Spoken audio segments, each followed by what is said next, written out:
ಅರಿತು ಬಾಳಬೇಕಾಗಿದೆ. ದೇವರಿಗೆ ಸ್ಪಂದಿಸುವ ಪ್ರತಿಯೊಂದು ಆತ್ಮಕ್ಕೂ ದೇವರು ಒಂದು ಕರೆಯನ್ನು, ಒಂದು ಕಾರ್ಯವನ್ನು ನೀಡುತ್ತಾರೆ. ದೇವರೊಂದಿಗೆ ಆಳವಾದ ಏಕತೆಯಲ್ಲಿ ಪ್ರವೇಶಿಸಿದ ನಂತರ ಆತ್ಮವು ತನಗಾಗಿ ಬದುಕುವುದಿಲ್ಲ, ಬದಲಾಗಿ ಕರ್ತನ ಯೋಜನೆಗಳನ್ನು ಮತ್ತು ಆಸೆಗಳಿಗೆ ಹೆಚ್ಚು ಗಮನ ನೀಡುತ್ತದೆ. ಈ ಜಗತ್ತಿನಲ್ಲಿ ವಿವಾಹದ ಸಂಬಂಧದಲ್ಲಿ ಪತಿ ಪತ್ನಿಗಳು ಪರಸ್ಪರ ಕ್ಷೇಮವೇ ಮುಖ್ಯವೆಂದು ಪರಿಗಣಿಸುವ ಹಾಗೆ ಆತ್ಮಿಕ ಏಕತೆಯ ನಂತರ ಆತ್ಮವು ಕೂಡ ಕರ್ತನ ಆಶೆಗಳನ್ನೇ ತನ್ನ ಕರೆಯಾಗಿ ಅಥವಾ ಆಶಯವನ್ನಾಗಿ ಪರಿಗಣಿಸುತ್ತದೆ. ಉತ್ತಮ ಕುರಿಗಾಹಿಯು ತಪ್ಪಿ ಹೋದ ಕುರಿಮರಿಯನ್ನು ಹುಡುಕಿ ತರುವಂತೆ ಈಗ ದೇವರಲ್ಲಿ ಐಕ್ಯಗೊಂಡ ನಮ್ಮಾತ್ಮ ಕೂಡ ತಪ್ಪಿ ಹೋದವರನ್ನು ಯೇಸುವಿನ ಬಳಿಗೆ ಮರಳಿ ಕರೆತರುವ ಕಾರ್ಯಕ್ಕೆ ಇಳಿಯುತ್ತದೆ. ನನಗೆ ದಾಹವಾಗಿದೆ ಎಂದು ಶಿಲುಬೆಯ ಮೇಲೆ ಯೇಸುವಿನ ಆ ಕೂಗು ಈಗ ಆತ್ಮದ ಕೂಗಾಗುತ್ತದೆ. ಆತ್ಮವು ಈಗ ಆತ್ಮಗಳನ್ನು ರಕ್ಷಿಸುವ ಕಾರ್ಯಕ್ಕಿಳಿಯುತ್ತದೆ. ಈ ಅಂತಿಮ ದಿನದ ನೋವೆನ ವಿಧಿಯಲ್ಲಿ ನಾವು ಪಾಲ್ಗೊಳ್ಳುವಾಗ ಎಲ್ಲ ರೋಗಿಗಳಿಗಾಗಿ, ಮರಣಶಯ್ಯೆಯಲ್ಲಿರುವವರಿಗಾಗಿ ಮತ್ತು ವಿಭಿನ್ನ ಸಾಮರ್ಥ್ಯ ಹೊಂದಿರುವವರಿಗಾಗಿ ವಿಶೇಷವಾಗಿ ಪ್ರಾರ್ಥಿಸೋಣ. ಅವರು ಪ್ರೀತಿ ಮತ್ತು ಕಾಳಜಿಯಿಂದ ಸುತ್ತುವರಿಯಲ್ಪಡಲಿ. ಕರ್ತನು ಅವರ ನೋವುಗಳನ್ನು ಶಮನಗೊಳಿಸಿ ಶಕ್ತಿಯನ್ನು ನವೀಕರಿಸಿ ತನ್ನ ಇಚ್ಛೆಯನ್ನು ಅವರಿಗೆ ಪ್ರಕಟಿಸಲಿ. ಹಾಗೆಯೇ ಈ ಪವಿತ್ರ ಬಲಿಪೂಜೆಯ ವೇಳೆ ನಮ್ಮೆಲ್ಲರ ಕೋರಿಕೆಗಳಿಗಾಗಿ ಪ್ರಾರ್ಥಿಸೋಣ. ಈಗ ಎಲ್ಲರೂ ಎದ್ದು ನಿಂತು ಪ್ರವೇಶಗೀತೆಗಾಗಿ ಸಿದ್ಧರಾಗುವುದು.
ಮತ್ತು ಸುತನ ಮತ್ತು ಪವಿತ್ರಾತ್ಮನ ನಾಮದಲ್ಲಿ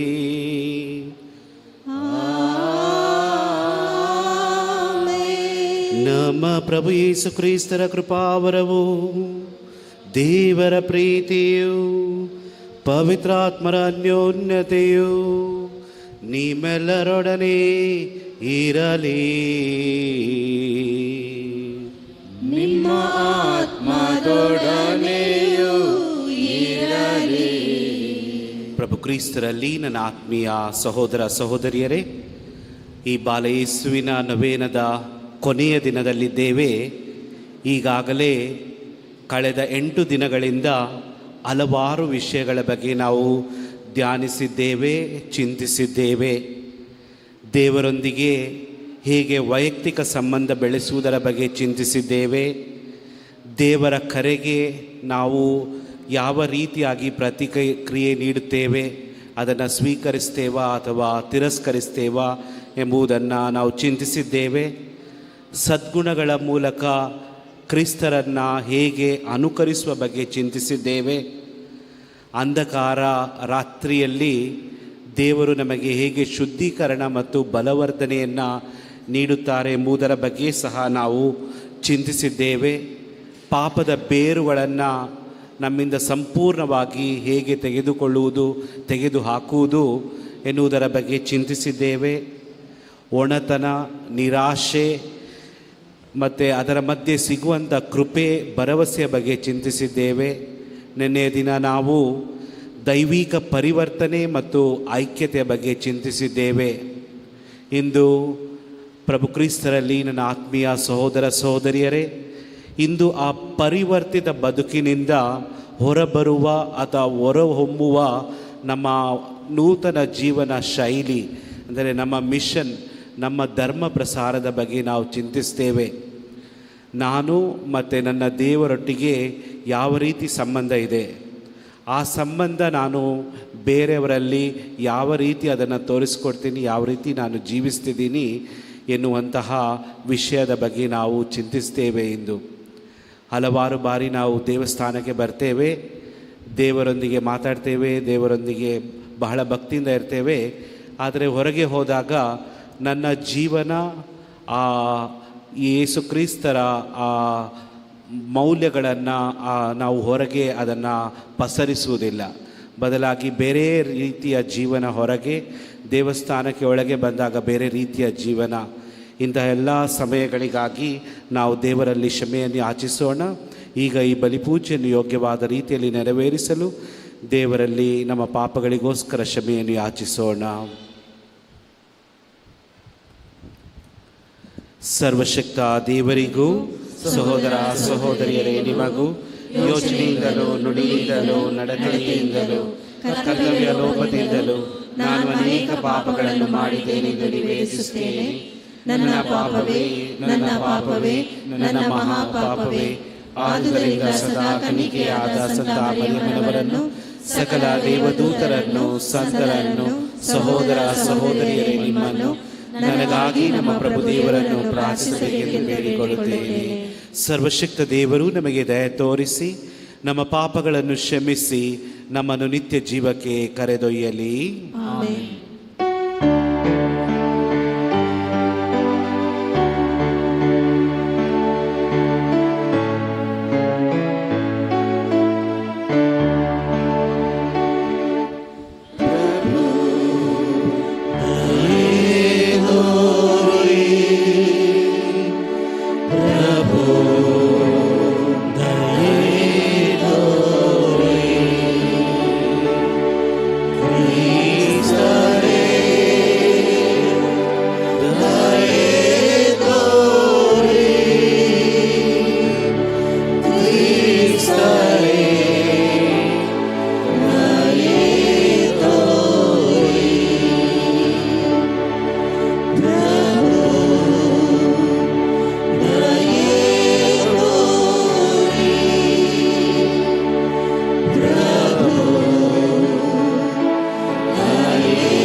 ಪ್ರಾರ್ಥಿಸೋಣ.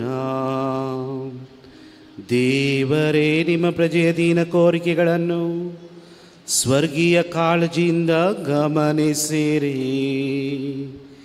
ಹೀಗೆ ತಾವೇನು ಮಾಡಬೇಕಾಗುವುದನ್ನು ಮತ್ತು ತಾವು ಕಂಡದನ್ನು ನೆರವೇರಿಸಲು ಶಕ್ತಿಯನ್ನು ಗಳಿಸಲಿ.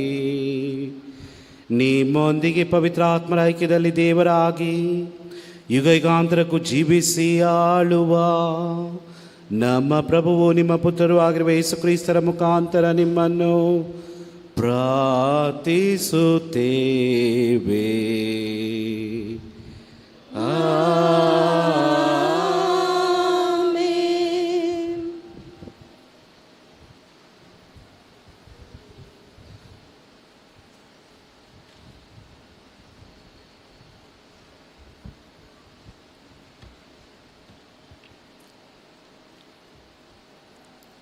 ಸಂತ ಪೌಲನು ಕೊರಿಂಥಿಯರಿಗೆ ಬರೆದ ಮೊದಲನೇ ವಾಚನ.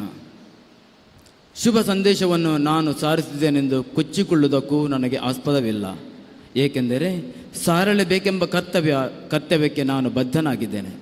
ಸಾರದಿದ್ದರೆ ನನಗೆ ಧಿಕ್ಕಾರವಿರಲಿ.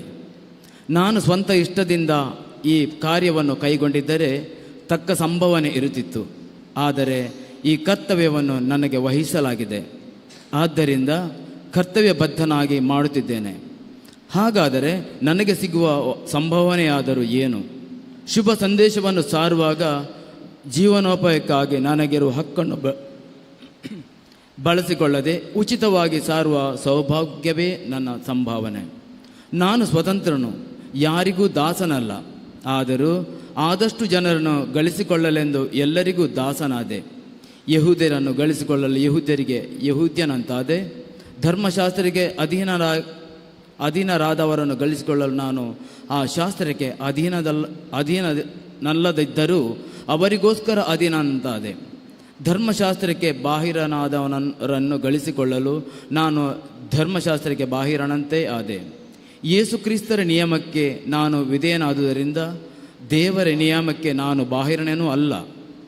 ವಿಶ್ವಾಸದಲ್ಲಿ ದುರ್ಬಲರನ್ನು ಗಳಿಸಿಕೊಳ್ಳಲು ನಾನು ದುರ್ಬಲನಂತಾದೆ. ಹೇಗಾದರೂ ಸರಿ, ಕೆಲವರನ್ನಾದರೂ ಉದ್ಧರಿಸಲು ಎಲ್ಲರಿಗೂ ಎಲ್ಲವೂ ಆದೆ. ಶುಭ ಸಂದೇಶದ ಸೌಭಾಗ್ಯದಲ್ಲಿ ಪಾಲ್ಗೊಳ್ಳಲೆಂದು ಇದೆಲ್ಲವನ್ನು ಶುಭ ಸಂದೇಶಕ್ಕಾಗಿಯೇ ಮಾಡುತ್ತೇನೆ. ಪ್ರಭುವಿನ ವಾಕ್ಯವಿದು.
ಹಸಿರುಗಾವಲುಗಳನ್ನ ತಂಗಿಸುವನು, ತಿಳಿಕೊಳಗಳ ಬಳಿಗೆನ್ನ ಕರೆದೊಯ್ಯುವನು.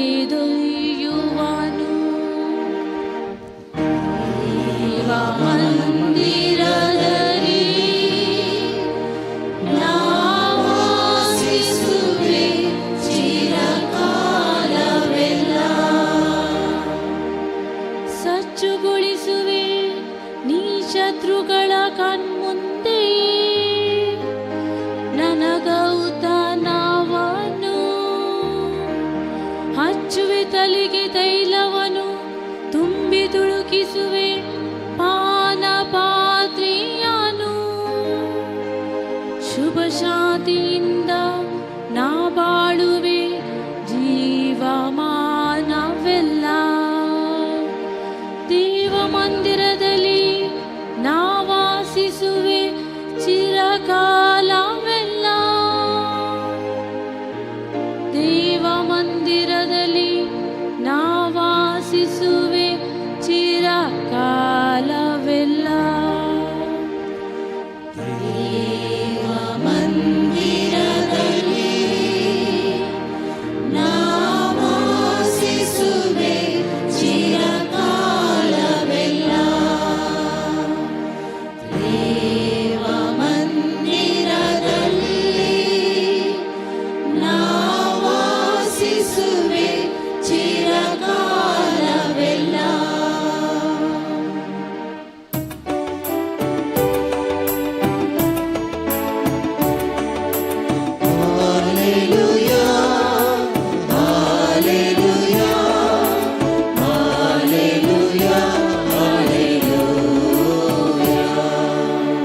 ಶುಭ ಸಂದೇಶದ ಸೌಭಾಗ್ಯದಲ್ಲಿ ಪಾಲುಗೊಳ್ಳಲೆಂದು ಎಲ್ಲವನ್ನೂ ಶುಭ ಸಂದೇಶಕ್ಕಾಗಿಯೇ ಮಾಡುತ್ತೇನೆ.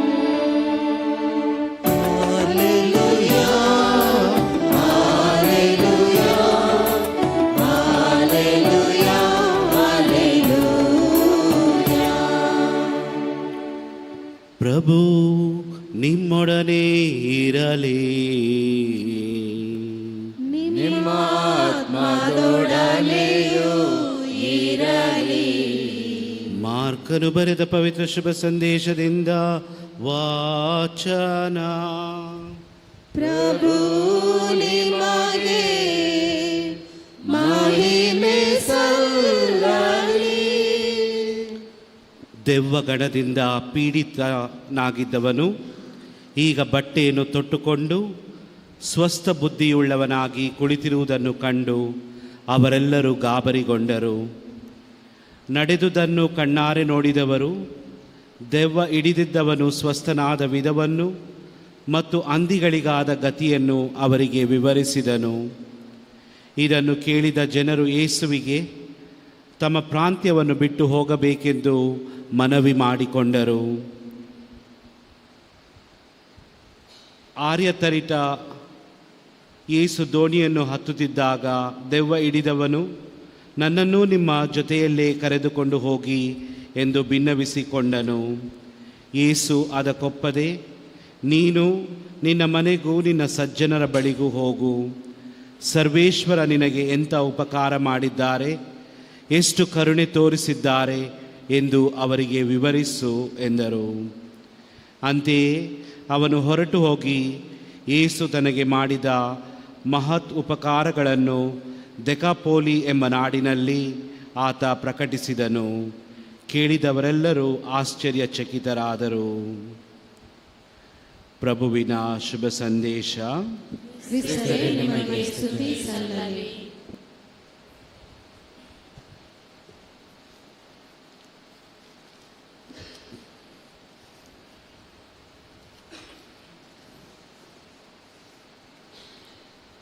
ಪ್ರಭು ಕ್ರಿಸ್ತರಲ್ಲಿ ನನ್ನ ಆತ್ಮೀಯ ಸಹೋದರ ಸಹೋದರಿಯರೇ, ಸಾಧಾರಣವಾಗಿ ಮಿಷನ್ ಅಂತ ಕೇಳಿದಾಗ ನಿಮ್ಮ ಮನಸ್ಸಿಗೆ ಬರುವುದೇನು? ಮಿಷನ್ ಅಂದರೆ ಯಾವುದೋ ದೂರದ ಊರಿಗೆ ಹೋಗಿ ಗುರುಗಳು ಅಥವಾ ಕನ್ಯಾಸ್ತ್ರೀಯರು ಒಂದು ದೇವಾಲಯವನ್ನು ಅಥವಾ ಮಠವನ್ನು ತೆರೆದು ಅಲ್ಲಿ ಬೋಧನೆ ಮಾಡಲು ಶುರು ಮಾಡ್ತಾರೆ. ಆಫ್ರಿಕಾ ದೇಶಗಳಿಗೆ ಹೋಗ್ತಾರೆ. ಗುಲ್ಬರ್ಗ, ನಮ್ಮದೇ ಕರ್ನಾಟಕದಲ್ಲಿ ಗುಲ್ಬರ್ಗದ ಕಡೆ ಮಿಷನ್ ಅಂತ ಹೇಳ್ತೀವಿ ನಾವು. ಮಿಷನ್ ಅಂತ ನಾವು ಧರ್ಮ ಪ್ರಸಾರ ಮಾಡಲಿಕ್ಕೆ ಹೋಗ್ತೀವಿ. ಇಂದು ನಾವು ಈ ಮಿಷನ್ ಎನ್ನುವುದರ ಬಗ್ಗೆ ಒಂದು ಸಣ್ಣ ಚಿಂತನೆಯನ್ನು ಮಾಡೋಣ. ಮಿಷನ್ ಎಂದರೆ ಕೇವಲ ದೂರದ ಊರುಗಳಿಗೆ ಹೋಗಿ ಧರ್ಮ ಪ್ರಸಾರ ಮಾಡುವುದಲ್ಲ, ಬದಲಾಗಿ ಅದರ ನಿಜವಾದ ಅರ್ಥ ನಮ್ಮ ದೈನಂದಿನ ಜೀವನದಲ್ಲಿದೆ. ಇದು ಕೇವಲ ಒಂದು ಕೆಲಸವಲ್ಲ, ಬದಲಾಗಿ ಇದು ನಮ್ಮ ಜೀವನದ ವಿಧಾನವಾಗಿದೆ. ಮಿಷನ್ ಎಂದರೆ ಪ್ರೀತಿಯ ಪ್ರತಿಫಲನ, ದೇವರ ಪ್ರೀತಿಯ ಪ್ರತಿಫಲನ. ಅದು ನಮ್ಮ ಸ್ವಂತ ಪ್ರಯತ್ನವಲ್ಲ, ಅದು ನಮ್ಮಲ್ಲಿರುವ ಆ ದೈವಿಕ ಪ್ರೀತಿಯ ಒಳ ಹರಿವು, ದೈವಿಕ ಪ್ರೀತಿಯ ಹೊರ ಹರಿವು. ಈಗಾಗಲೇ ನಾವು ಆತ್ಮ ಮತ್ತು ನಾನು ಮತ್ತು ನನ್ನ ದೇವರೊಟ್ಟಿಗೆ ಯಾವ ರೀತಿ ಸಂಬಂಧದಲ್ಲಿದ್ದೇವೆ, ಯಾವ ರೀತಿ ನಾವು ಪ್ರೀತಿಸ್ತೇವೆ, ಆ ಪ್ರೀತಿಯನ್ನು ನಾವು ಹೇಗೆ ಹೊರಗಡೆ ಪ್ರಕಟಿಸುವುದು ಅಥವಾ ಪ್ರಚಾರ ಮಾಡುವುದು, ಅದಕ್ಕೆ ನಾವು ಮಿಷನ್ ಅಂತೇವೆ. ಈ ಪ್ರೀತಿಯಲ್ಲಿ ನಾವು ಸಾಧಾರಣವಾಗಿ 4 ಹಂತಗಳಿವೆ. ನಾನು ನಿನ್ನನ್ನು ತುಂಬ ಪ್ರೀತಿಸ್ತೇನೆ, ನಿನ್ನನ್ನು ನೋಯಿಸಲು ನನಗೆ ಮನಸ್ಸಿಲ್ಲ. ನಾನು ನಿನ್ನನ್ನು ತುಂಬ ಪ್ರೀತಿಸ್ತೇನೆ, ನಿನ್ನನ್ನು ನೋಯಿಸಲು ನನಗೆ ಮನಸ್ಸಿಲ್ಲ. ದೇವರನ್ನು ನಾವು ಪ್ರೀತಿಸ್ತೇವೆ, ದೇವರನ್ನು ನೋಯಿಸಲು ನಮಗೆ ಮನಸ್ಸಿಲ್ಲ. ಅನ್ಯಾಯ, ಅಸತ್ಯ ಹಾಗೂ ಹಾನಿಗಳಿಂದ ನಾವು ದೂರ ಉಳಿಯುತ್ತೇವೆ. ಅದು ಮೊದಲನೇ ಹಂತ. ನಾನು ನಿಮ್ಮನ್ನು ಪ್ರೀತಿಸುತ್ತೇನೆ, ನಿಮ್ಮನ್ನು ನೋಯಿಸಲು ಮನಸ್ಸಿಲ್ಲ. ಎರಡನೆಯ ಹಂತ, ನಿನ್ನನ್ನು ನಾನು ತುಂಬ ಪ್ರೀತಿಸುತ್ತೇನೆ, ನಿನಗೆ ಇಷ್ಟವಿಲ್ಲದನ್ನು ನಾನು ಮಾಡಲು ಬಯಸುವುದಿಲ್ಲ. ನಿನ್ನನ್ನು ನಾನು ತುಂಬ ಪ್ರೀತಿಸ್ತೇನೆ, ನಿನಗೆ ಇಷ್ಟವಿಲ್ಲದುದನ್ನು ನಾನು ಮಾಡಲು ಬಯಸುವುದಿಲ್ಲ. ದೇವರಿಗೆ ಮತ್ತು ನನ್ನ ಸಂಬಂಧ ಹೇಗಿದೆ ಅಂದರೆ, ದೇವರಿಗೆ ಇಷ್ಟವಾಗದೇ ಇರುವಂಥದ್ದನ್ನು ನಾನು ಮಾಡಲು ಬಯಸುವುದಿಲ್ಲ. ಮೂರನೇದು, ನಾನು ನಿನ್ನನ್ನು ತುಂಬ ಪ್ರೀತಿಸ್ತೇನೆ, ನಿನ್ನಂತಾಗಲು ನಾನು ಬಯಸುತ್ತೇನೆ. ನಾನು ನಿನ್ನನ್ನು ತುಂಬ ಪ್ರೀತಿಸ್ತೇನೆ, ನಿನ್ನಂತಾಗಲು ನಾನು ಬಯಸುತ್ತೇನೆ. ನನ್ನ ಮತ್ತು ದೇವರ ಸಂಬಂಧದಲ್ಲಿ ದೇವರಿಂದ ನಾನು, ದೇವರು ಕರುಣಾಮಯಿ, ದಯೆಯ ಸ್ವರೂಪ, ಸತ್ಯ ಮತ್ತು ನಿಷ್ಠೆಯಲ್ಲಿ ಅವರಿಂದ ನಾನು ಕಲಿತು ಅದೇ ರೀತಿ ನಾನು ಸಹ ಮಾಡಲು ಬಯಸ್ತೇನೆ. ಅದು ಮೂರನೇ ಹಂತ. ನಿನ್ನನ್ನು ನಾನು ತುಂಬ ಪ್ರೀತಿಸ್ತೇನೆ, ನಿನ್ನಂತಾಗಲು ನಾನು ಬಯಸುತ್ತೇನೆ.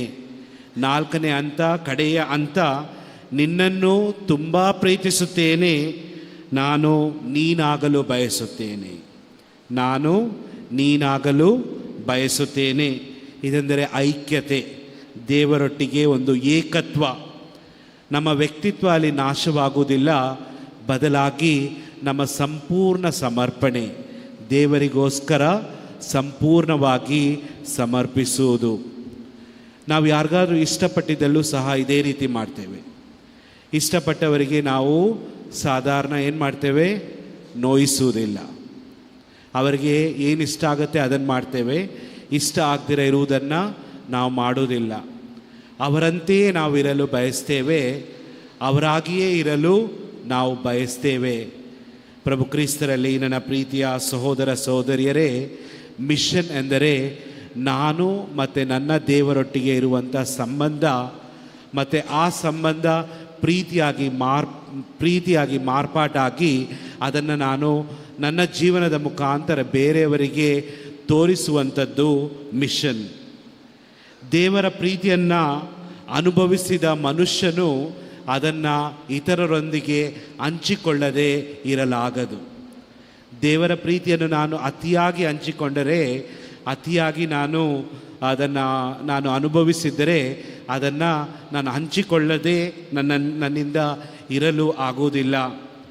ಮಿಷನ್ ಎಂದರೆ ನಾವು ದೇವರಿಲ್ಲದ ಕಡೆಗೆ ದೇವರನ್ನು ಕರೆದುಕೊಂಡು ಹೋಗುವುದಲ್ಲ, ಬದಲಾಗಿ ನನ್ನ ನಡವಳಿಕೆಯ ಮೂಲಕ ಜನರ ಹೃದಯಗಳಲ್ಲಿ ಇರುವಂತಹ ದೇವರನ್ನು ಅವರಿಗೆ ತೋರಿಸಿಕೊಡುವುದು. ಅವಿಲಾದ ಸಂತ ತೆರೆಸಮ್ಮನವರು ಹೇಳ್ತಾರೆ, ಪ್ರಾರ್ಥನೆ ಇಲ್ಲದೆ, ದೇವರೊಂದಿಗೆ ಯಾವುದೇ ಸಂಬಂಧವಿಲ್ಲದೆ ನಾವು ಮಾಡುವ ಕೆಲಸ ಕೇವಲ ಸೋಷಲ್ ವರ್ಕ್ ಆಗುತ್ತೆ, ಸಾಮಾಜಿಕ ಕೆಲಸವಾಗುತ್ತೆ. ನಾವು ದೇವರೊಂದಿಗೆ ಒಂದು ಒಳ್ಳೆಯ ರೀತಿಯಾದಂಥ ಸಂಬಂಧವನ್ನು ಬೆಳೆಸಿಕೊಂಡಾಗ ನಾವು ಮಾಡುವಂಥ ಎಲ್ಲ ಕೆಲಸ ದೇವರ ಪ್ರೀತಿಗಾಗಿ ಮಾಡ್ತೇವೆ. ಅದೇ ರೀತಿ ತೆರೆಸಮ್ಮನವರು ತುಂಬ ಸುಂದರವಾಗಿ ಹೇಳ್ತಾರೆ, ಈ ಭೂಮಿಯಲ್ಲಿ ಕ್ರಿಸ್ತನಿಗೆ ಈಗ ಬೇರೆ ದೇಹವಿಲ್ಲ, ಬೇರೆ ಶರೀರವಿಲ್ಲ. ನಿಮ್ಮ ದೇಹವೇ ಆತನ ದೇಹ, ನಿಮ್ಮ ಕೈಗಳೇ ಆತನ ಕೈಗಳು, ನಿಮ್ಮ ಪಾದಗಳೇ ಆತನ ಪಾದಗಳು. ನಾವು ಮಾಡುವಂತಹ ಧರ್ಮ ಪ್ರಸಾರ ಕಾರ್ಯವೂ ಅಥವಾ ನನ್ನಿಂದ ಹೊರಬರುವ ಎಲ್ಲವೂ ಕ್ರಿಸ್ತರ ಪ್ರೇರಣೆಯಿಂದ ಆಗಬೇಕು. ನಾನು ಕ್ರಿಸ್ತರ ದೇಹ ಆಗಬೇಕು, ಕ್ರಿಸ್ತರ ಕೈಗಳಾಗಬೇಕು, ಕ್ರಿಸ್ತರ ಕಾಲುಗಳಾಗಬೇಕು. ಮಿಷನ್ ಎಂದರೆ ದೇವರಿಗಾಗಿ ನಾವು ಮಾಡುವ ಕೆಲಸವಲ್ಲ, ದೇವರು ನಮ್ಮ ಮೂಲಕ ಮಾಡುವಂತಹ ಕೆಲಸ. ಶಿಲುಬೆಯ ಸಂತ ಯೋವಾನರು ಹೇಳ್ತಾರೆ, ಮಿಷನ್ ಎಂದರೆ ಚಟುವಟಿಕೆ ಅಥವಾ ಕಾರ್ಯಪ್ರವೃತ್ತಿ ಅಲ್ಲ. ಮಿಷನ್ ಎಂದರೆ ಚಟುವಟಿಕೆ, ಒಂದು ಆ್ಯಕ್ಟಿವಿಟಿ ಅಲ್ಲ, ಅಥವಾ ಒಂದು ಕಾರ್ಯಪ್ರವೃತ್ತಿ ಅಲ್ಲ, ಬದಲಾಗಿ ದೇವರೊಂದಿಗೆ ಐಕ್ಯತೆಯಿಂದ ಹುಟ್ಟುವಂತಹ ಒಂದು ಫಲವಾಗಿದೆ. ನಿಜವಾದ ಮಿಷನ್ ಅಂಧಕಾರದ ರಾತ್ರಿಯ ನಂತರ ಪ್ರಾರಂಭವಾಗುತ್ತೆ. ಈ ಅಂಧಕಾರದ ರಾತ್ರಿ ಅಂದರೆ ಏನು?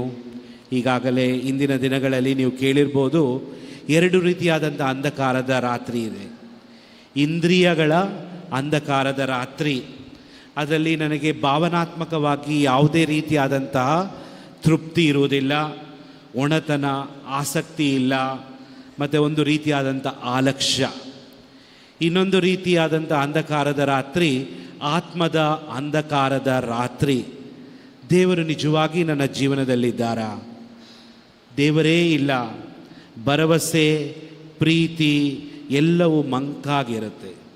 ಯಾವುದಕ್ಕೂ ನನಗೆ ಒಂದು ರೀತಿಯಾದಂತಹ ಮನಸ್ಸಿರುವುದಿಲ್ಲ. ಅದು ಆತ್ಮಿಕ ಅಥವಾ ಆತ್ಮದ ಅಂಧಕಾರದ ರಾತ್ರಿ ಆಗುತ್ತೆ. ಈ ಹಂತ ದಾಟಿದಾಗ ನಾವು ಸಂಪೂರ್ಣ ಸಮರ್ಪಣೆಯನ್ನು ಮಾಡಿಕೊಂಡಾಗ, ದೇವರ ಇಚ್ಛೆಯೊಂದಿಗೆ ನಮ್ಮ ಇಚ್ಛೆ ಸೇರಿಕೊಂಡಾಗ ಆಗುವಂಥ ಒಂದು ಐಕ್ಯತೆ ಮತ್ತು ಆ ಐಕ್ಯತೆಯಿಂದ ಹೊರಬರುವಂಥ ನನ್ನ ಕೆಲಸ, ಅದು ಮಿಷನ್ ಆಗಿದೆ. ನಮ್ಮ ಮಿಷನ್ ಅಂದರೆ ಹೆಚ್ಚು ಮಾಡುವುದಲ್ಲ, ರೂಪಾಂತರಗೊಳ್ಳುವುದು. ನನ್ನ ಜೀವನ ರೂಪಾಂತರಗೊಳ್ಳುವುದು. ದೇವರೊಂದಿಗೆ ಐಕ್ಯಗೊಂಡ ಆತ್ಮ ಶಾಂತಿಯನ್ನು ಹರಡುತ್ತೆ. ದೇವರೊಟ್ಟಿಗೆ ನಾನು ಪ್ರೀತಿಯಾಗಿ ಅತಿ ಹೆಚ್ಚಾಗಿ ನಾನು ಪ್ರಾರ್ಥನೆ ಮಾಡಿದರೆ ನನ್ನ ಕುಟುಂಬದಲ್ಲಿ ಶಾಂತಿ ಇರುತ್ತೆ, ಪ್ರೀತಿ ಇರುತ್ತೆ. ಮೌನವಾಗಿ ನಾವು ಜನರನ್ನು ಆಕರ್ಷಿಸಲು ನಮ್ಮಿಂದ ಸಾಧ್ಯವಾಗುತ್ತೆ. ಮೊದಲನೆಯ ವಾಚನದಲ್ಲಿ ನಾವು ಈಗಷ್ಟೇ ಕೇಳಿದ್ವಿ, ಸಂತ ಪೌಲರು ಹೇಳ್ತಾರೆ, ಸುವಾರ್ತೆಯನ್ನು ಸಾರದಿದ್ದರೆ ನನಗೆ ಧಿಕ್ಕಾರವಿರಲಿ. ಸುವಾರ್ತೆಯನ್ನು ಸಾರದಿದ್ದರೆ ನನಗೆ ಧಿಕ್ಕಾರವಿರಲಿ. ಸಂತ ಪೌಲರ ಜೀವನದಲ್ಲಿ ಒಂದು ಮಹತ್ವದ ತಿರುವು ದಮಸ್ಕದ ಹಾದಿಯಲ್ಲಿ ನಡೆಯಿತು. ಸಂತ ಪೌಲರ ಜೀವನದಲ್ಲಿ ಮಹತ್ವದ ತಿರುವು ದಮಸ್ಕದ ಹಾದಿಯಲ್ಲಿ. ಏನದು? ಸೌಲನು ಪೌಲನಾಗಿ ಮಾರ್ಪಟ್ಟ ದಿನ. ಯೇಸು ಕ್ರಿಸ್ತರೊಟ್ಟಿಗೆ ಅವನು ಮುಖಾಮುಖಿಯಾಗಿ ಭೇಟಿಯಾದಂತಹ ದಿನ. ಅದಾದ ನಂತರ 3 ದಿನಗಳ ಕಾಲ ಅವನು ಅಂಧಕಾರವನ್ನು ಅನುಭವಿಸಿದ. ದೃಷ್ಟಿ ಇರಲಿಲ್ಲ. ದೃಷ್ಟಿ ಬಂದ ಮೇಲೆ ಅವನು ಕ್ರಿಸ್ತನನ್ನು ಬಿಡಲಿಲ್ಲ. ಈ ಮಿಷನ್ ಯಾವುದೇ ರೀತಿಯಾದಂಥ ಹೊರಗಿನ ಜ್ಞಾನದಿಂದ ನಮಗೆ ಸಿಗುವಂಥದ್ದಲ್ಲ, ಬದಲಾಗಿ ಕ್ರಿಸ್ತರೊಂದಿಗೆ ಆಗುವಂತಹ ಆ ಒಂದು ವೈಯಕ್ತಿಕ ಭೇಟಿಯಿಂದ ನಾವೆಲ್ಲರೂ ಆ ಕ್ರಿಸ್ತರಲ್ಲಿ ಒಂದು ವೈಯಕ್ತಿಕ ಭೇಟಿಗೋಸ್ಕರ ನಾವು ಚಡಪಡಿಸಬೇಕು. ಈ ಬದಲಾವಣೆ, ಆ ಭೇಟಿಯಿಂದ ನಮ್ಮಲ್ಲಿ ಆಗುವಂಥ ಬದಲಾವಣೆ ನಮ್ಮನ್ನು ಸುಮ್ಮನೆ ಕೂರಲು ಬಿಡುವುದಿಲ್ಲ, ಬದಲಾಗಿ ಸುವಾರ್ತೆಯನ್ನು ಸಾರುವಂತಹ ಅನಿವಾರ್ಯತೆ ನಮ್ಮೆಲ್ಲರಲ್ಲಿ ಹುಟ್ಟಿಕೊಳ್ಳುತ್ತೆ. ಕ್ರಿಸ್ತರ ಮೇಲಿನ ಅಪಾರವಾದ ಪ್ರೀತಿ ನಮ್ಮನ್ನು ಅನಿವಾರ್ಯವಾಗಿ, ಅಥವಾ ಕಂಪಲ್ಷನ್ ಆಫ್ ಲವ್ ಅಂತ ಹೇಳ್ತೀವಿ ಇಂಗ್ಲೀಷಲ್ಲಿ, ಅನಿವಾರ್ಯವಾಗಿ ನಾವು ದೇವರ ಬಗ್ಗೆ ಪ್ರಸಾರ ಮಾಡ್ತೇವೆ. ಇಂದಿನ ಶುಭ ಸಂದೇಶದಲ್ಲಿ ಆ ದೆವ್ವ ಪೀಡಿತ ಗುಣಮುಖನಾದ ವ್ಯಕ್ತಿಯ ಬಗ್ಗೆ ನಾವು ಕೇಳಿದ್ವಿ. ಕಡೆದಾಗಿ ಅವನು ಹೇಳ್ತಾನೆ, ಯೇಸು ಕ್ರಿಸ್ತರು ದೋಣಿ ಹತ್ತಿ ಹೋಗುವಾಗ ನಾನು ಕೂಡ ನಿಮ್ಮೊಂದಿಗೆ ಬರುತ್ತೇನೆ. ಯೇಸು ಕ್ರಿಸ್ತರು ಹೇಳ್ತಾರೆ, ನೀನು ಬರಬೇಡ, ನಿರಾಕರಿಸಿದ್ರು. ಅವನು ದೂರದ ಊರಿಗೆ ಹೋಗಬೇಕಾಗಿರಲಿಲ್ಲ.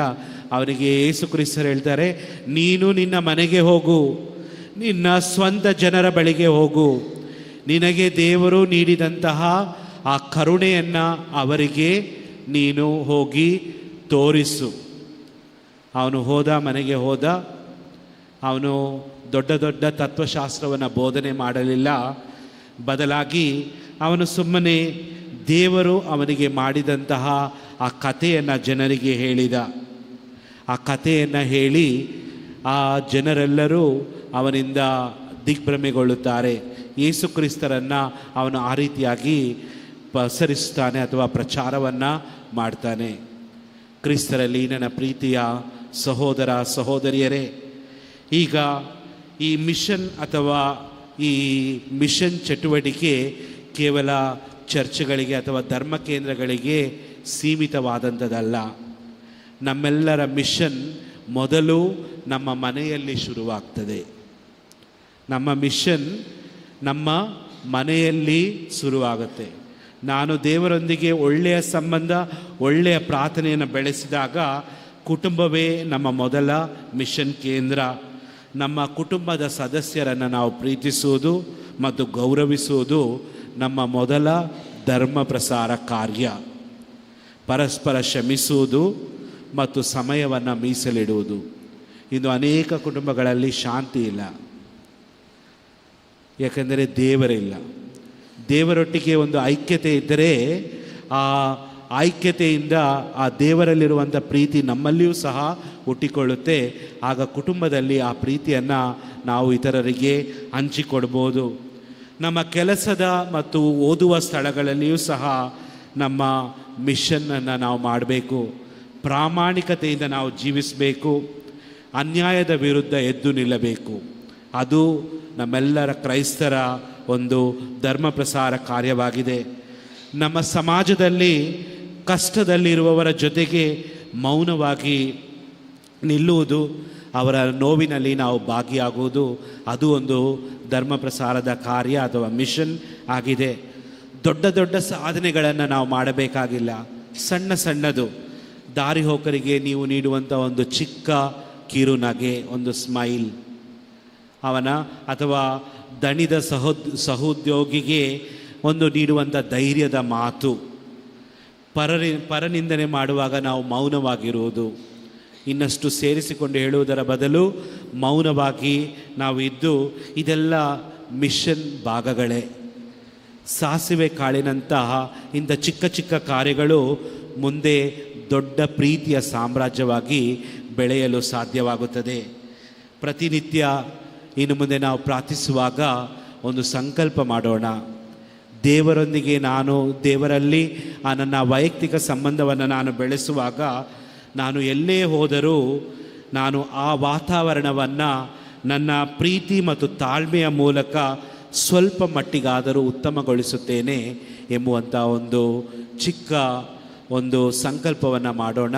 ಅದು ನಮ್ಮ ಮಿಷನ್ ಕಾರ್ಯವಾಗುತ್ತೆ. ಆಮೇನ್.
ಸಹೋದರ ಸಹೋದರಿಯರೇ, ನನ್ನ ಮತ್ತು ನಿಮ್ಮ ಬಲಿಯು ಸರ್ವಶಕ್ತ ಪಿತನಿಗೆ ಅಂಗೀಕೃತವಾಗುವಂತೆ ಪ್ರಾರ್ಥಿಸಿರಿ. ಪ್ರಭು ತಮ್ಮ ನಾಮದ ಸ್ತುತಿ ಹಾಗೂ ಮಹಿಮೆಗಾಗಿಯೂ ನಮ್ಮ ಮತ್ತು ತಮ್ಮ ಇಡೀ ಪವಿತ್ರ ಧರ್ಮ ಸಭೆಯ ಒಳಿತಿಗಾಗಿಯೂ ಈ ಬಲಿಯನ್ನು ತಮ್ಮ ಕರಗಳಿಂದ ಸ್ವೀಕರಿಸಲಿ. ದೇವರೇ, ನಿಮ್ಮ ಪ್ರಜೆಯ ಬಲಿ ಅರ್ಪಣೆಯು ನಿಮಗೆ ಮೆಚ್ಚುಗೆಯಾಗಲಿ. ಇದು ಅವರನ್ನು ಪಾವನತೆಗೆ ಮರಳಿ ಕರೆತಂದು ಅವರನ್ನು ಭಕ್ತಿಯಿಂದ ಬೇಡುವುದನ್ನು ಪಡೆದುಕೊಡಲಿ. ನಮ್ಮ ಪ್ರಭು ಕ್ರಿಸ್ತರ ಮುಖಾಂತರ ನಿಮ್ಮನ್ನು ಪ್ರಾರ್ಥಿಸುತ್ತೇವೆ.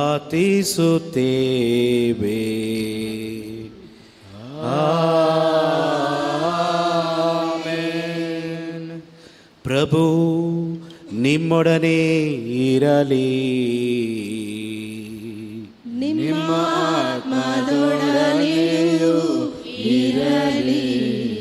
ನಿಮ್ಮ ಹೃದಯಗಳನ್ನು ಮೇಲಕ್ಕೆತ್ತಿರಿ. ಪ್ರಭುವಿನ ಕಡೆಗೆ ಎತ್ತಿದ್ದೇವೆ. ನಮ್ಮ ಪ್ರಭು ದೇವರಿಗೆ ಕೃತಜ್ಞತೆಯನ್ನು ಸಲ್ಲಿಸೋಣ.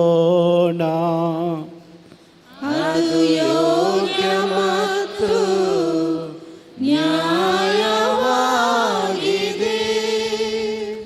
ಅತಿ ಪರಿಶುದ್ಧ ತಂದೆಯೇ, ನಾವು ಎಂದೆಂದೂ ಎಲ್ಲೆಲ್ಲೂ ನಿಮ್ಮ ಪ್ರಿಯ ಪುತ್ರ ಯೇಸು ಕ್ರಿಸ್ತರ ಮುಖಾಂತರ ನಿಮಗೆ ಕೃತಜ್ಞತೆಯನ್ನು ಸಲ್ಲಿಸುವುದು ನಿಜವಾಗಿ ಯೋಗ್ಯವೂ ನ್ಯಾಯವೂ ಆಗಿದೆ.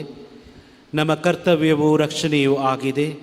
ನಿಮ್ಮ ದಿವ್ಯವಾಣಿಯಾದ ಕ್ರಿಸ್ತರ ಮುಖಾಂತರವೇ ನೀವು ಸಕಲವನ್ನು ಸೃಷ್ಟಿಸಿದ್ದೀರಿ. ಪವಿತ್ರಾತ್ಮರ ಶಕ್ತಿಯಿಂದ ಕನ್ಯಾಮರಿಯಮ್ಮನವರಲ್ಲಿ ಮನುಷ್ಯರಾಗಿ ಜನಿಸಿದ ಅವರನ್ನೇ ನಮ್ಮ ರಕ್ಷಕರನ್ನಾಗಿಯೂ ವಿಮೋಚಕರನ್ನಾಗಿಯೂ ಕಳುಹಿಸಿದ್ದೀರಿ. ನಿಮ್ಮ ಚಿತ್ತವನ್ನು ನೆರವೇರಿಸುತ್ತಾ ನಿಮಗಾಗಿ ಪವಿತ್ರ ಪ್ರಜೆಯೊಂದನ್ನು ಗಳಿಸಿದ ಅವರು ಯಾತನೆ ಪಡುತ್ತಾ ಶಿಲುಬೆಯಲ್ಲಿ ತಮ್ಮ ಕರಗಳನ್ನು ಚಾಚಿ ಮೃತ್ಯು ಬಂಧನವನ್ನು ಮುರಿದು ಹಾಕಿ ಪುನರುತ್ಥಾನದ ಮಹಿಮೆಯನ್ನು ವ್ಯಕ್ತಪಡಿಸಿದರು. ಆದುದರಿಂದ ದೂತರೊಂದಿಗೂ ಸಕಲ ಸಂತರೊಂದಿಗೂ ಸೇರಿ ನಿಮ್ಮ ಮಹಿಮೆಯನ್ನು ಪ್ರಕಟಿಸುತ್ತಾ ಏಕಕಂಠದಿಂದ ಘೋಷಿಸುತ್ತೇವೆ.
ಪ್ರಭು, ನೀವು ನಿಜವಾಗಿಯೂ ಪರಿಶುದ್ಧರು.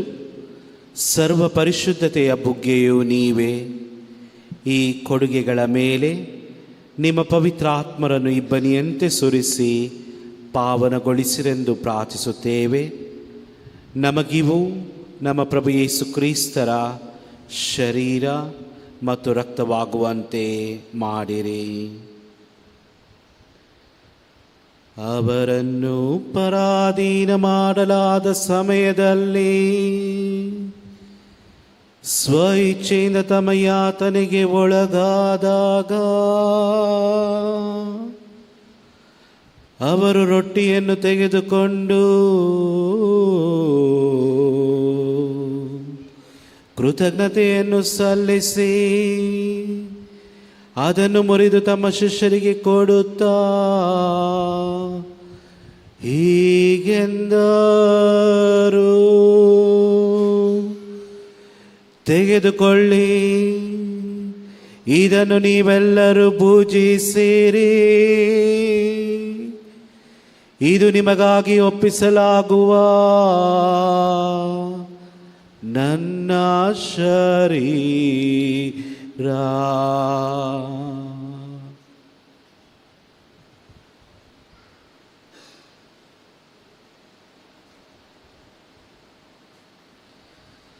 ಅಂತೆಯೇ ಭೋಜನದ ಅಂತ್ಯದಲ್ಲಿ ಅವರು ಪಾನಪಾತ್ರೆಯನ್ನು ತೆಗೆದುಕೊಂಡು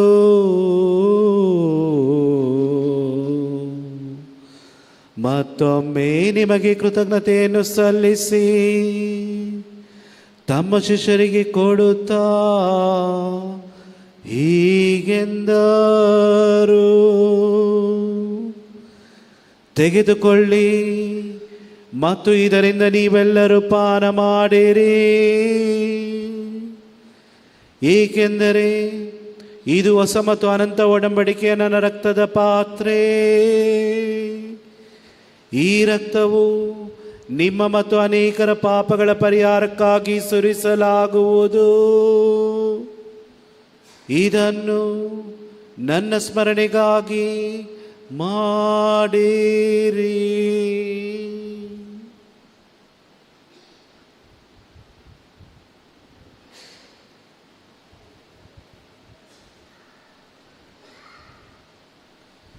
ವಿಶ್ವಾಸದ ರಹಸ್ಯ.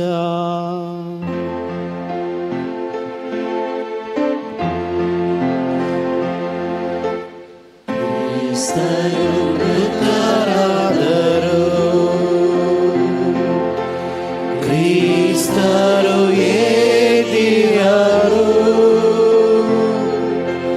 ಕ್ರಿಸ್ತರು ಮರಳಿ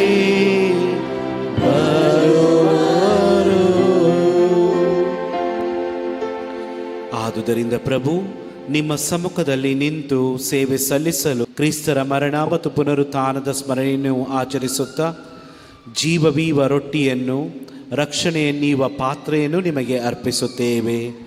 ಕ್ರಿಸ್ತರ ಶರೀರ ಮತ್ತು ರಕ್ತದಲ್ಲಿ ಪಾಲ್ಗೊಳ್ಳುವ ನಮ್ಮನ್ನು ಪವಿತ್ರಾತ್ಮರು ಒಂದುಗೂಡಿಸಬೇಕೆಂದು ನಿಮ್ಮನ್ನು ವಿನಯದಿಂದ ಭಿನ್ನಯಿಸುತ್ತೇವೆ.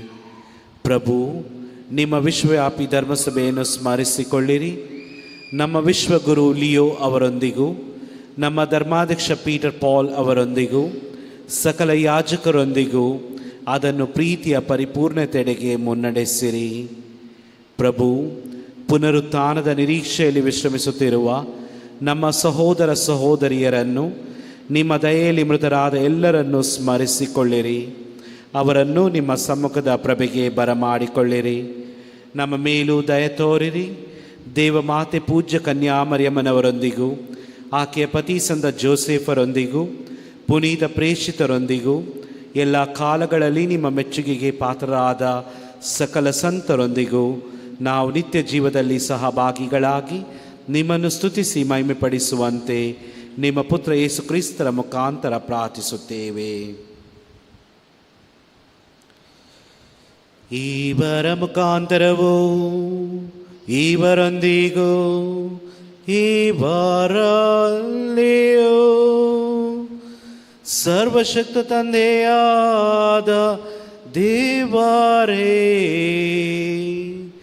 ಪವಿತ್ರಾತ್ಮರ ಐಕ್ಯದಲ್ಲಿ ಸರ್ವ ಗೌರವವು ಮಹಿಮೆಯು ಯುಗ ಯುಗಾಂತರಕ್ಕೂ ನಿಮಗೆ ಸಲ್ಲಲಿ.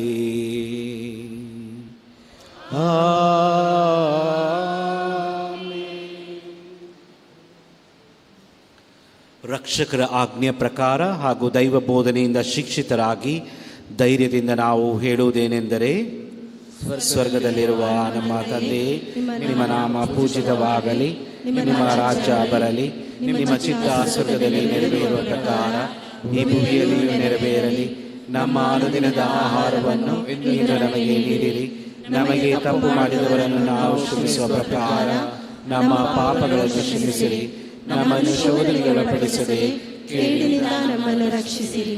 ಪ್ರಭು, ಸಕಲ ಕೇಡುಗಳಿಂದ ನಮ್ಮನ್ನು ರಕ್ಷಿಸಿರೆಂದು ಪ್ರಾರ್ಥಿಸುತ್ತೇವೆ.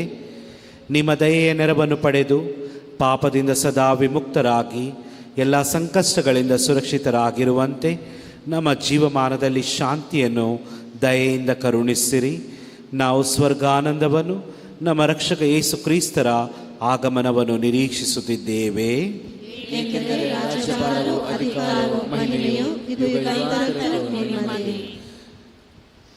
ಪ್ರಭು ಯೇಸು ಕ್ರಿಸ್ತರೇ, ನಿಮ್ಮ ಪ್ರೇಷಿತರಿಗೆ ನಿಮಗೆ ಶಾಂತಿಯನ್ನು ಬಿಟ್ಟು ಹೋಗುತ್ತೇನೆ, ನನ್ನ ಶಾಂತಿಯನ್ನೇ ನಿಮಗೆ ಕೊಡುತ್ತೇನೆ ಎಂದು ಹೇಳಿದ್ದೀರಿ. ನಮ್ಮ ಪಾಪಗಳನ್ನು ಲಕ್ಷಿಸದೆ ನಿಮ್ಮ ಧರ್ಮಸಭೆಯ ವಿಶ್ವಾಸವನ್ನು ಈಕ್ಷಿಸಿರಿ. ಅದಕ್ಕೆ ನಿಮ್ಮ ಚಿತ್ತದ ಪ್ರಕಾರ ಶಾಂತಿಯನ್ನು, ಐಕ್ಯತೆಯನ್ನು ದಯೆಯಿಂದ ದಯಪಾಲಿಸಿರಿ. ಯುಗ ಯುಗಾಂತರಕ್ಕೂ ಜೀವಿಸಿ ಆಳುವ ನಿಮ್ಮನ್ನು ಪ್ರಾರ್ಥಿಸುತ್ತೇವೆ. ಪ್ರಭುವಿನ ಶಾಂತಿ ಮತ್ತು ಪ್ರೀತಿ ಸದಾ ನಿಮ್ಮೊಡನೆ ಇರಲಿ, ನಿಮ್ಮ ಆತ್ಮದೊಡನೆಯೂ ಇರಲಿ. ನಾವೆಲ್ಲರೂ ಪರಸ್ಪರ ಶಾಂತಿಯನ್ನು ಕೋರೋಣ. ಲೋಕದ ಪಾಪಗಳನ್ನು ಪರಿಹರಿಸುವ ದೇವರ ಕುರಿಮರಿಯೇ, ನಮಗೆ ದಯೆ ತೋರಿ. ಲೋಕದ ಪಾಪಗಳನ್ನು ಪರಿಹರಿಸುವ ದೇವರ ಕುರಿಮರಿಯೇ, ನಮಗೆ ದಯೆ ತೋರಿ. ಲೋಕದ ಪಾಪಗಳನ್ನು ಪರಿಹರಿಸುವ ದೇವರ ಕುರಿಮರಿಯೇ, ನಮಗೆ ಶಾಂತಿ ನೀಡಿರಿ.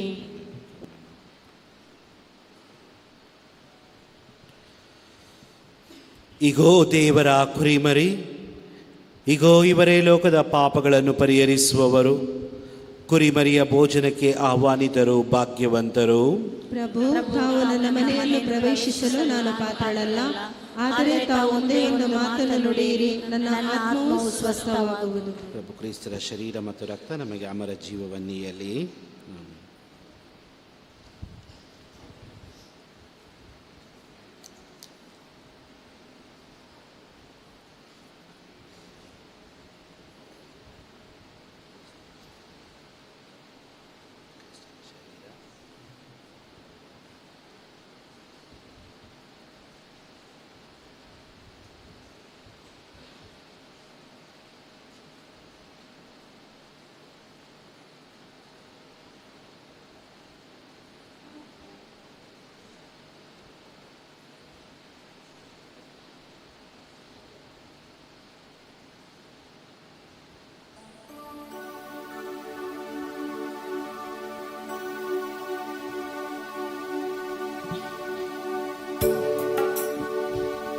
ശരണം യേശു ശരണം ശരണം യേശു ശരണം ശരണം യേശു ശരണം.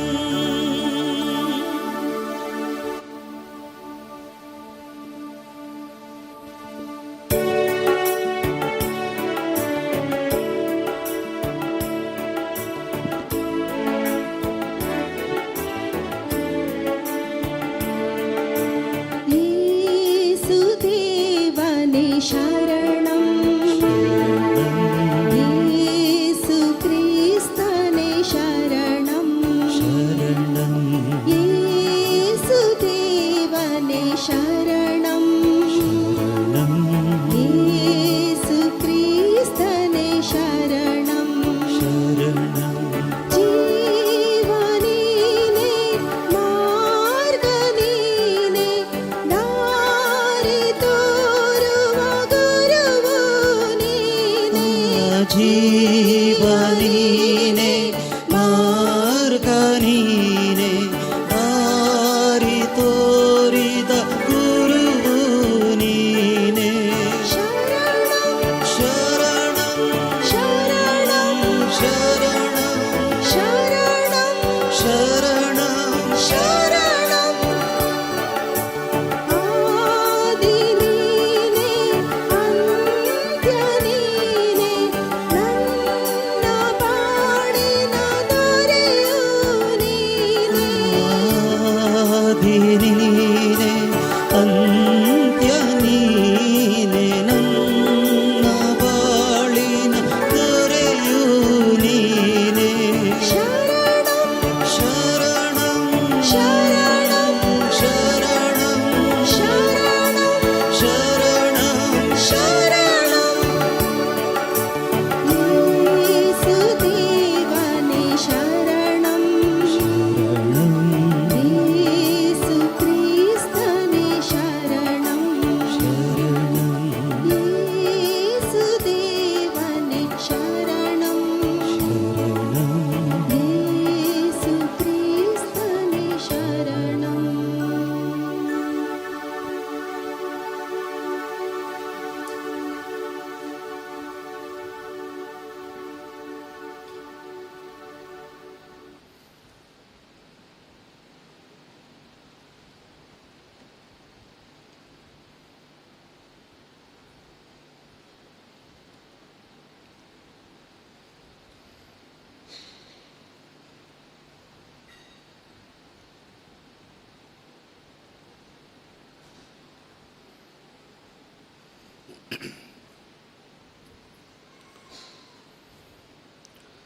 ಪ್ರಾರ್ಥಿಸೋಣ. ಸರ್ವಶಕ್ತ ದೇವರೇ, ನಿಮ್ಮ ಸಂಸ್ಕಾರಗಳಿಂದ ಪುನಶ್ಚೇತನಗೊಂಡವರು ನಿಮಗೆ ಮೆಚ್ಚುಗೆ ಆಗುವ ಜೀವನದ ಮೂಲಕ ಸೇವೆ ಸಲ್ಲಿಸುವಂತೆ ನಿಮ್ಮ ಔದಾರ್ಯದಿಂದ ಅನುಗ್ರಹಿಸಿರಿ. ನಮ್ಮ ಪ್ರಭು ಕ್ರಿಸ್ತರ ಮುಖಾಂತರ ನಿಮ್ಮನ್ನು ಪ್ರಾರ್ಥಿಸುತ್ತೇವೆ.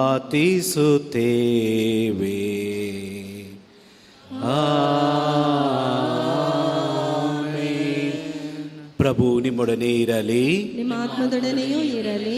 ಸರ್ವಶಕ್ತ ದೇವರಾದ ಪಿತಾ, ಸುತ ಮತ್ತು ಪವಿತ್ರಾತ್ಮರು ನಮ್ಮೆಲ್ಲರನ್ನು ಆಶೀರ್ವದಿಸಲಿ. ಆಮೆನ್. ಹೋಗಿ ಬನ್ನಿ, ಕ್ರಿಸ್ತರ ಶಾಂತಿ ಸದಾ ನಿಮ್ಮಲ್ಲಿರಲಿ. ದೇವರಿಗೆ ಕೃತಜ್ಞತೆ ಸಲ್ಲಲಿ.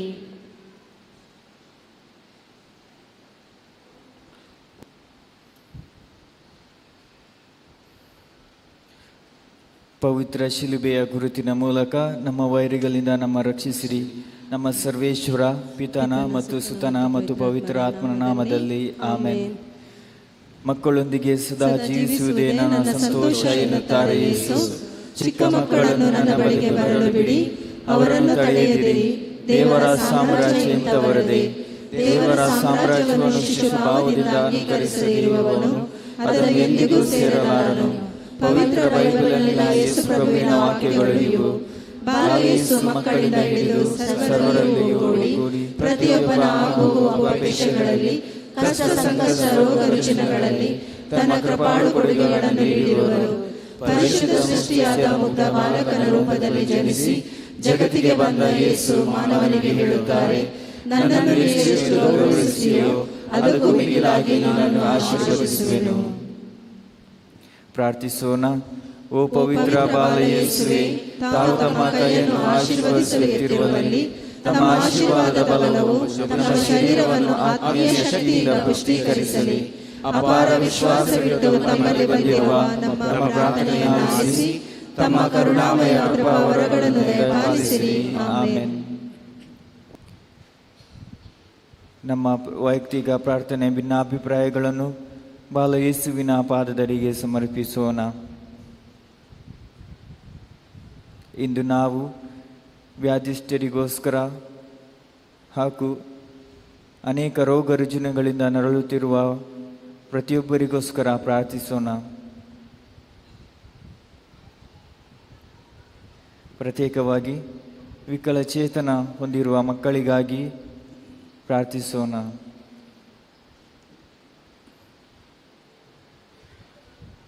ಸ್ವರ್ಗದಲ್ಲಿರುವ ನಮ್ಮ ತಂದೆಯೇ, ನಿಮ್ಮ ನಾಮ ಪೂಜಿತವಾಗಲಿ, ನಿಮ್ಮ ರಾಜ್ಯ ಬರಲಿ, ನಿಮ್ಮ ಚಿತ್ತ ಸ್ವರ್ಗದಲ್ಲಿ ನೆರವೇರೋ ಪ್ರಕಾರ ಭೂಮಿಯಲ್ಲಿಯೂ ನೆರವೇರಲಿ.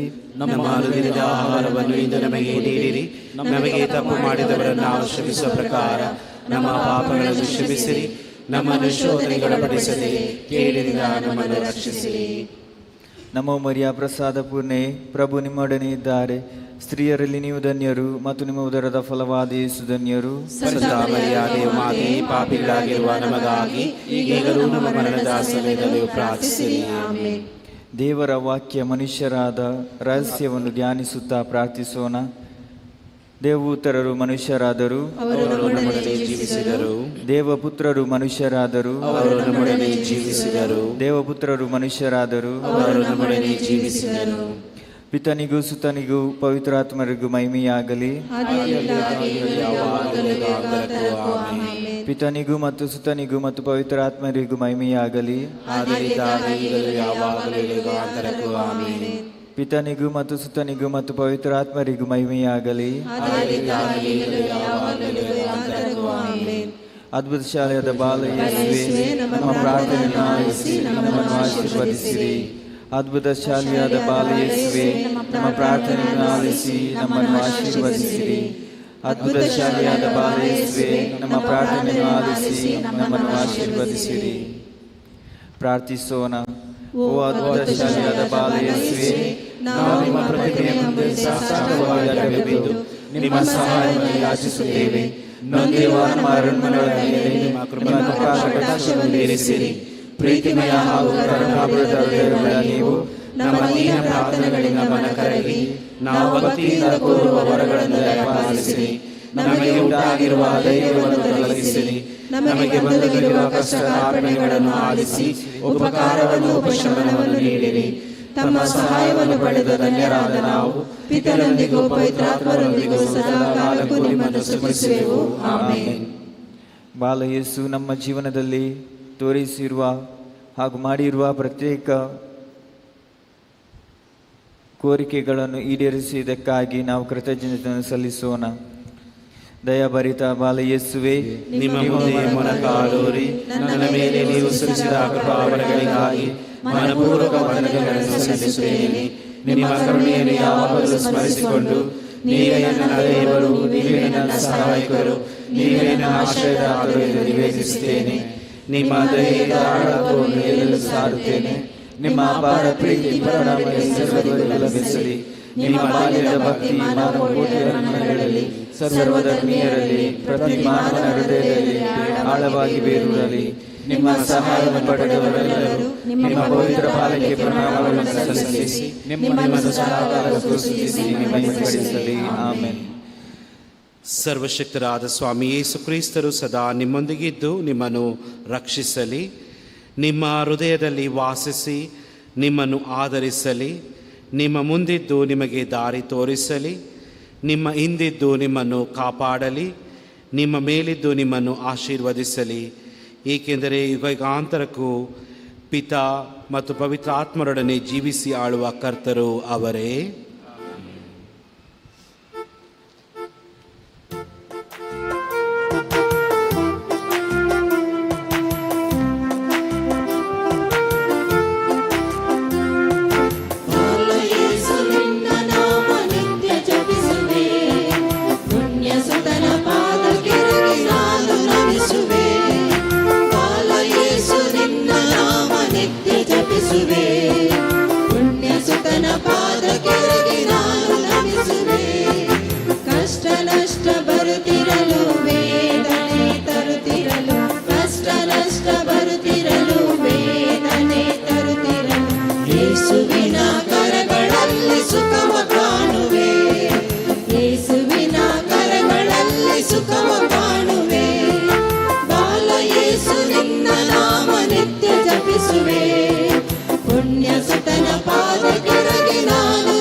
ಗುರುತಿನ ಮೂಲಕ ನಮ್ಮನ್ನು ರಕ್ಷಿಸಿರಿ ನಮ್ಮ ಸರ್ವೇಶ್ವರ. ಪಿತನ ಸುತನ ಮತ್ತು ಪವಿತ್ರಾತ್ಮರ ನಾಮದಲ್ಲಿ ಆಮೆನ್.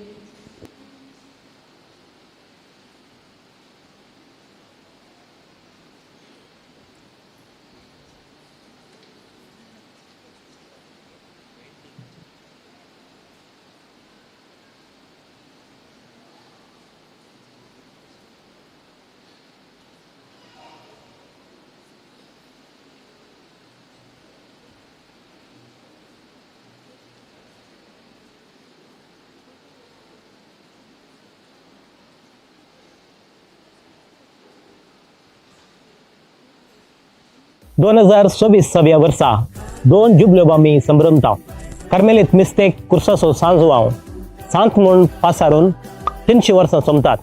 तशेंच पोवी सभेचो दोतोर म्हूण पासारून 100 वर्सां सोंपतात. हे विशय मतीन दवरून कार्मेल प्रेरन, कार्मेल लायट, कार्मेल ध्याना कोंकणी, कन्नडा, इंग्लीश भाशेंत 3 डायरी आमी तयार केल्यात. ह्या डायरीन कितें आसा? सकट मागणी, नोवेना, हर एका दिसाची वाचपां, किर्तनां, नियाळ, सांताची जिणी, तशेंच कुर्सासो सांजवांव हाचे विशीं माहिती. कुटुंबांत तजारा संभ्रम चलता आसतना ही बायबल डायरी इनाम वा काणीक जावन दिया. हर एक दीस ती बायबल डायरी वाचता आसतना तुमचो ती उडास दवरतली. मंगळूर, उडुपी, कारवार गोंयां, मैसूर, बँगलोर, मुंबयच्या प्रमुख जाग्यांनी ह्यो बायबल डायरी तुमकां मेळटात. आजच तुमची प्रती घेया आनी नवे वर्स देवाच्या उतराच्या उजवाडान सुरवात करया.